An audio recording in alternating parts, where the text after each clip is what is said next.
Thank you for listening to the Deep Dive Podcast. And now, here are your hosts, Dan and Nellie.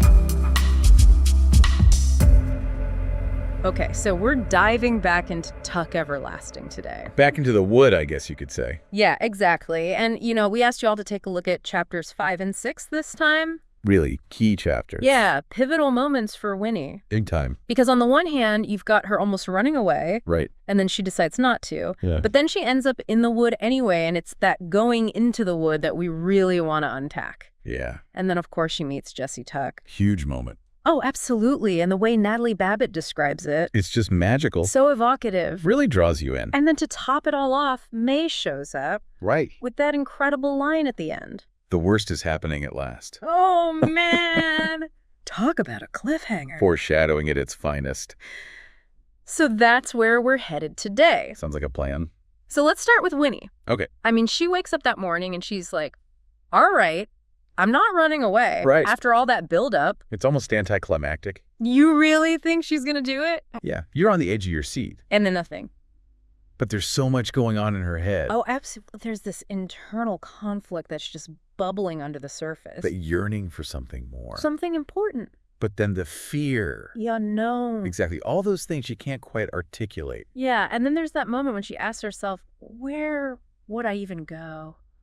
So tell me. It's like she hasn't really thought it through. It's all about the feeling.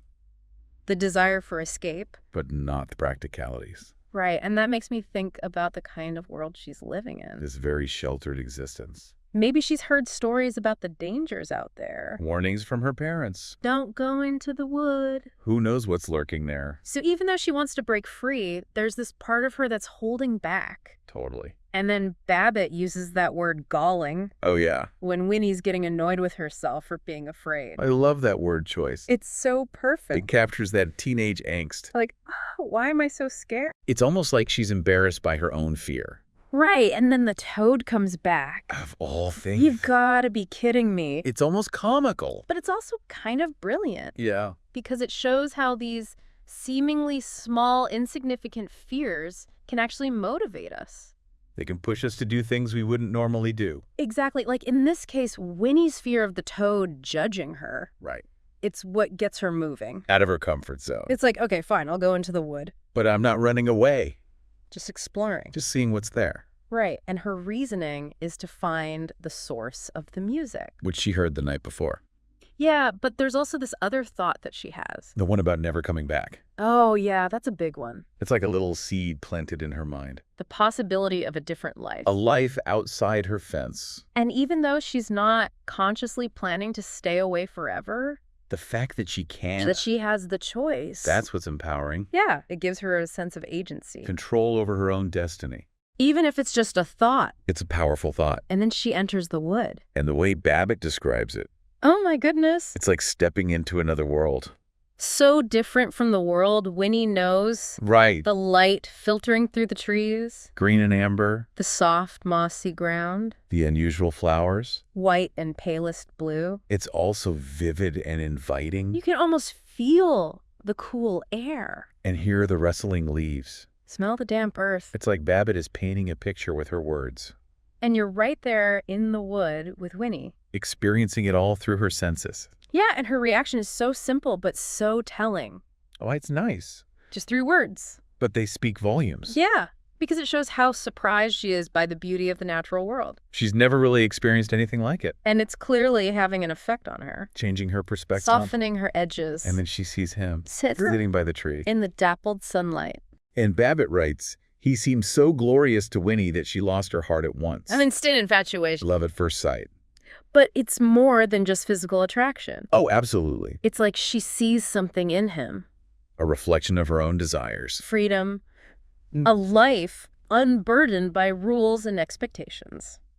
And Babbitt's description of Jesse just adds to that mystique. Oh, yeah. Thin and sunburned with that thick mop of curly brown hair. His clothes are kind of messy. Battered trousers. Loose, grubby shirt.